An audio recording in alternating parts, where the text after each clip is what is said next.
Hey, what's going on, guys? Thanks for checking out this video. So today I'm going to be talking about one of the most iconic horror franchises of all time and my probably number two, definitively my number two favorite. And today that's going to be Friday the 13th. I'm going to be talking about the first movie, Friday the 13th Part 1, originally released in May of 1980. And in the spirit of talking about this franchise that I love so much, I got my Friday the 13th Part 8 shirt on, and I've got my Jason Voorhees mug. So one of the things about this movie that I like so much is that Jason isn't the killer in this movie. A lot of people have the misconception that Jason is the killer in all of the Friday the 13th movies, and there's actually two where Jason isn't the main killer, and that is this one, Friday the 13th Part 1, and Friday the 13th Part 5.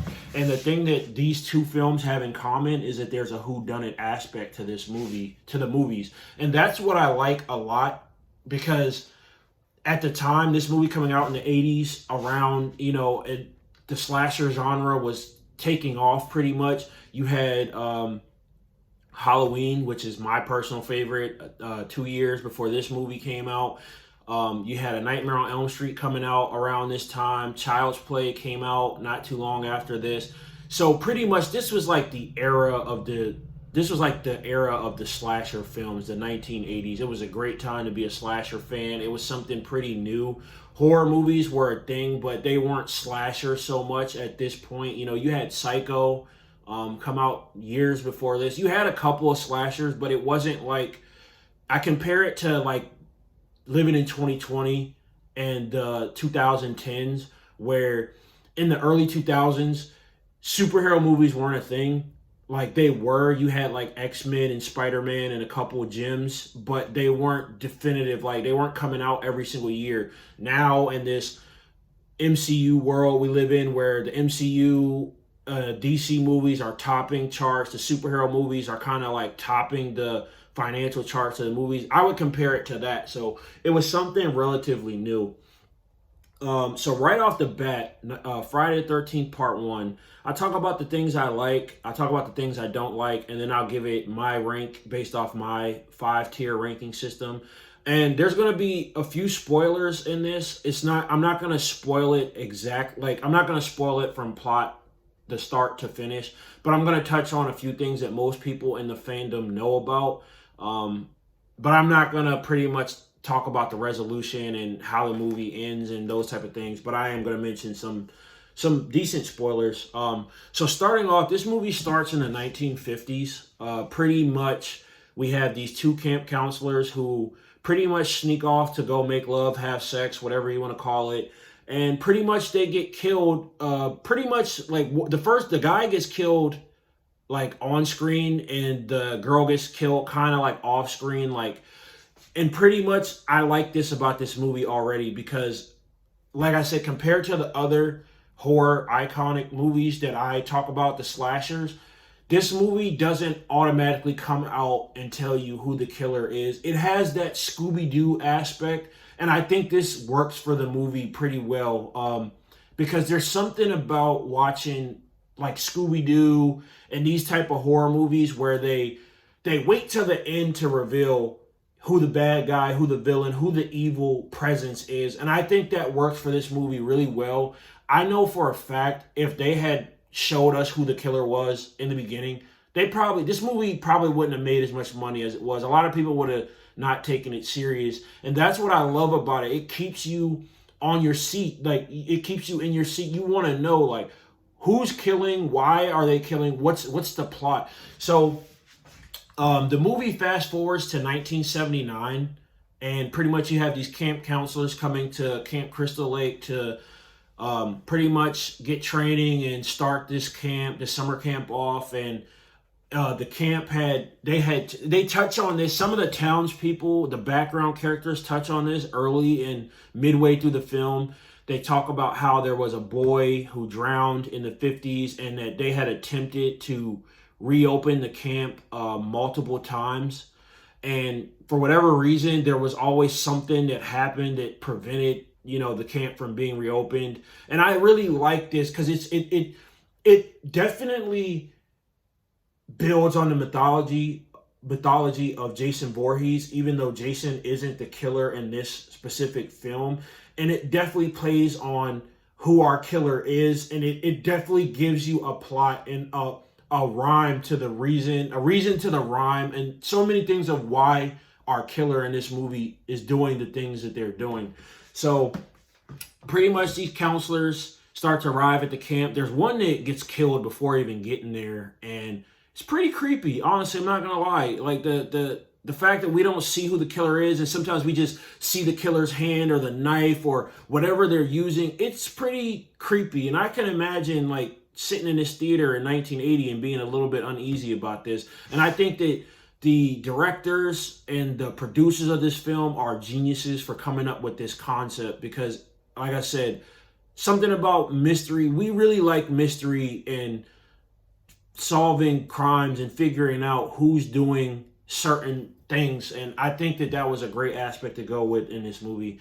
So eventually we fast forward after all the camp counselors, with the exception of our final girl Alice, have been killed off, and we get the reveal that the killer is Pamela Voorhees, the mother of Jason Voorhees, the little boy who supposedly drowned 20 something years prior to the start of the film. And I think that the way they go about the reveal is really cool because Alice pretty much finds all of her friends dead. She's freaking out. She's trying to figure out how to get out of Dodge, how to get the heck out of there. And Pamela Voorhees pretty much shows up. And when she first shows up, nobody probably saw like, oh, this is the killer. We get this sense of, oh, there's this lady's come to rescue Alice or whatever. But slowly she starts to say some crazy things, some things that make you uneasy, and you're like, oh, that went sideways. So pretty much we start to understand that, like I said, Pamela Voorhees is the mother of Jason. She's loony, she's nuts. She hears Jason talking to her, and there's times where she's talking and it's the movie's playing like it's Jason talking, like the killer mommy thing. Like it's creepy, honestly. It's really creepy, and I think it's pretty ingenious. I'm not gonna lie. I thought I really and that's why I like the Friday the 13th, the video game, so much. And I'll touch on that a little bit at the end after I'm finished with the review. But that's what I like about it, because it's almost like Jason's dead, or what she thought Jason was dead. So she's out for revenge. And it's almost like Jason speaking through her, telling her to do what she's doing. So it kind of gives, not a justification, but it gives you a reason to understand why this character does the things that she does. So pretty much it's revealed to us that she's the one that's been killing everybody. Her and Alice pretty much fight a couple of times. And I think that's what hurts this movie a little bit, is that once they reveal that Pamela Voorhees is the killer, Alice has multiple times to be able to take her out, and she just opts to like knock her out.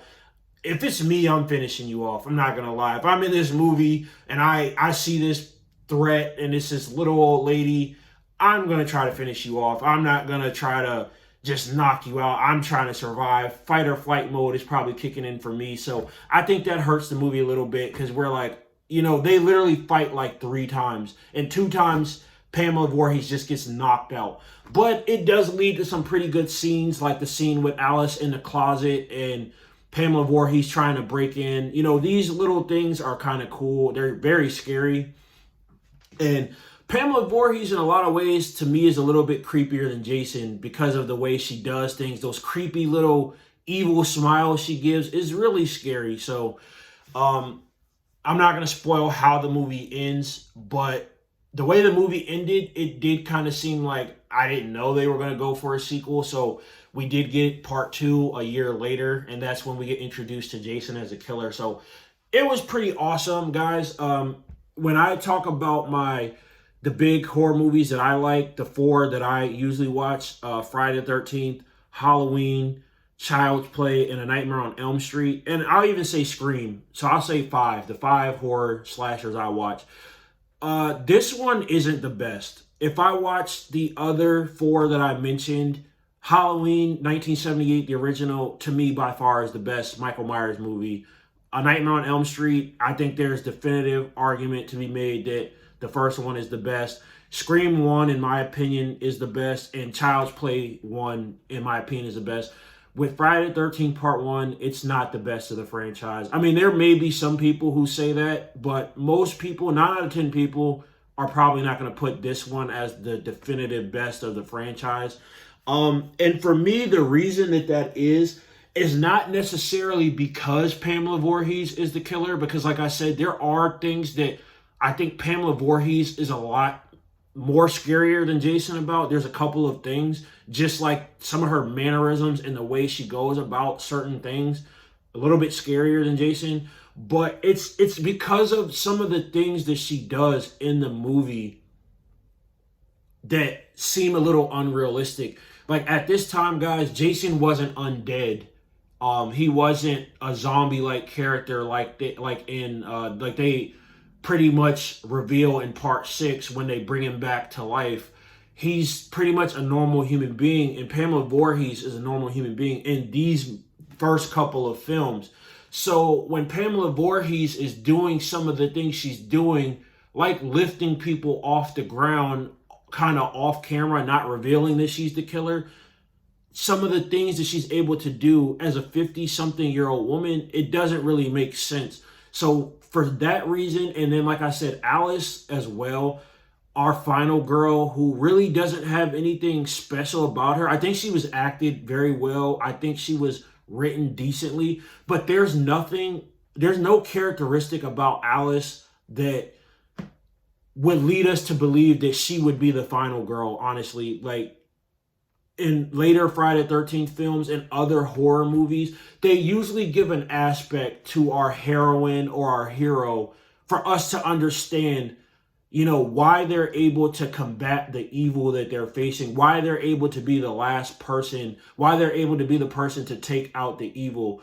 And with Alice, you don't get that. It's just kind of like a process by elimination type thing. Like, all the other camp counselors get killed, and she just happens to be the final girl. There's nothing, there's no strength characteristic. And I think that hurts the film a little bit. I would still say that this is probably a solid slasher film. And on my ranking system, I'm going to call it really good. It's not going to be awesome, in my opinion, because of the because of the cons that I mentioned. But it's still a very enjoyable time.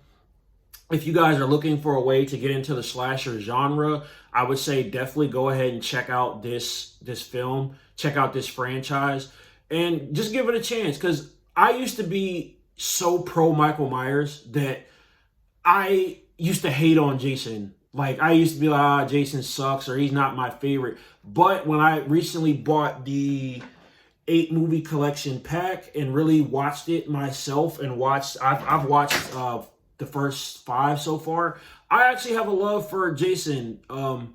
Michael Myers is still my guy. He's still my number one, but I have a love for Jason, and I love the game put out by Gun Media that's on PlayStation 4, Xbox, and the Nintendo Switch.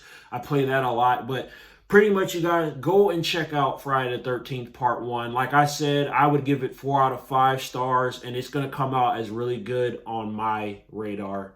Just slightly, it falls off of awesome. But all in all, guys, this is a really decent movie. And you guys, if you've never gotten into the slasher films, or you're looking for a way to get into, I would say check this film franchise out. It's pretty good. 40 years later, and it still stands up pretty good as a solid entry into the Friday the 13th and the slasher genres. So guys, thanks for watching my video, and I'll catch you guys in the next one when I talk about Friday the 13th Part 2.